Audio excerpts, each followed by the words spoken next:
ଅତି ସହଜରେ ଆମେ ଏବେ ସାମ୍ସ ୱେବସାଇଟ୍କି ଯିବା। ସାମ୍ସ ୱେବସାଇଟ୍ରେ ମୁଁ ଆପଣଙ୍କୁ ମାନୁଆଲ୍ କଣ୍ଟେଣ୍ଟଟା ଦେଖାଉଛି କେମିତି ଆପଣ ସହଜରେ ଚଏସ୍ ଲକିଂ କରିପାରିବେ। ପ୍ରଥମେ ଷ୍ଟୁଡେଣ୍ଟ ଲଗ୍ଇନ୍ କରିବେ, ଏମିତି ପେଜ୍ଟା ଆସିବ। ପ୍ରଥମେ ଆପଣ ସାମ୍ସ ମାରି ସାରିଲା ପରେ ଏଇ ଆସିବ ଏବେ common PG entrance CIPET and PG admission existing student login ଆଉ କମନ୍ ପ୍ରୋସେସ୍ ୟୁଜର୍ ମାନୁଆଲ୍। ଆପଣ ମାରିବେ ଏକ୍ଜିଷ୍ଟିଂ ଷ୍ଟୁଡେଣ୍ଟ ମାରିବେ, ତାପରେ click here existing student button ମାରି ସାରିଲା ପରେ ଆସିଯିବ ଆପଣଙ୍କ ଲଗ୍ଇନ୍ ଅପସନ୍।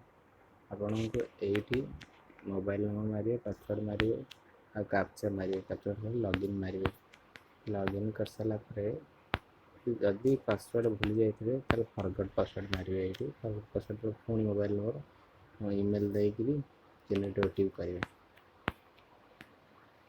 ଓଟିପି କରିସାରିଲା ପରେ ପୁଣି ଆସିଯିବ ଡ୍ୟାସବୋର୍ଡ଼କୁ, ଖୋଲିଯିବ। ଆପଣ ଲଗ୍ଇନ୍ ହେଇସାରିଲା ପରେ ଆସିଯିବ। ଆପଣ ଖୋଲିଗଲା ପରେ ଦେଖିବେ ଗୋଟେ ଡ୍ୟାସବୋର୍ଡ଼ ଲେଖା ହେଇଥିବ choice locking check when started and help desk. ଆପଣ ଚଏସ୍ ଲକିଂ ଉପରେ କ୍ଲିକ୍ କରିବେ। ଚଏସ୍ ଲକିଂ କ୍ଲିକ୍ କରିବେ, ସାଙ୍ଗେ ସାଙ୍ଗେ ଏଇ ପେଜ୍ଟା ଗୋଟେ ପଳେଇ ଆସିବ। Add preference and subject plus university or college.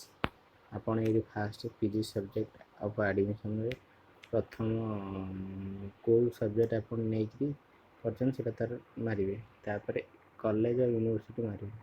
ଏ ମାରି ସାରିଲା ପରେ ଏମିତି ପଳେଇ ଆସିବ। Select PG button drop down and choose the university. ତାପରେ କଲା ପରେ ତଳୁ ପଳେଇ ଆସିବ। ପୁଣି ଏଇଠି ଆଡ଼୍ ଅପସନ୍ ଅଛି, ଆଡ଼୍ କରିବେ। ପୁଣି ଗୋଟା କରି ଯେତେ କଲେଜ ପକାଇବେ ସବୁ ଏଇଠି ଆଡ଼୍ ଅପସନ୍ ମାରିବେ। ତା ତଳୁ ଏକରେ ଆପଣ ଦେବେ ଉତ୍କଳ ୟୁନିଭର୍ସିଟି ମାରିବେ ପ୍ରଥମେ। ତାପରେ ପୁଣି ଆଡ଼୍ ମାରିବେ, ପୁଣି ରେଭେନ୍ସା ଦେବେ, ରେଭେନ୍ସା ପରେ ଆଡ଼୍ ମାରିବେ ବ୍ରହ୍ମପୁର, ଏମିତି ଦେଇ ଚାଲିବେ। ହେଲା ପରେ ସବୁ ମ୍ୟାକ୍ସିମମ୍ ଆପଣ 10ଟି ଦେଇପାରିବେ। ଏମିତି ଦେଇ ସାରିଲା ପରେ ଲାଷ୍ଟକୁ ଆପଣ ସବମିଟ୍ ମାରିବେ।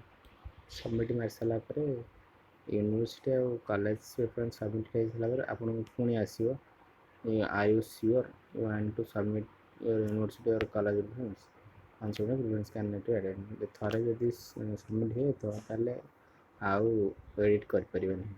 ଓକେ ମାରିବେ, ତାପରେ ସବମିଟ୍ ହେଇଯିବ। ଆପଣଙ୍କର ଚଏସ୍ ଫିଲିଂ ସକ୍ସେସଫୁଲ୍। ଅତି ସହଜରେ ଆପଣ ଏମିତି ସକ୍ସେସଫୁଲ୍ କରିପାରିବେ। ଧନ୍ୟବାଦ, ଥ୍ୟାଙ୍କ ୟୁ।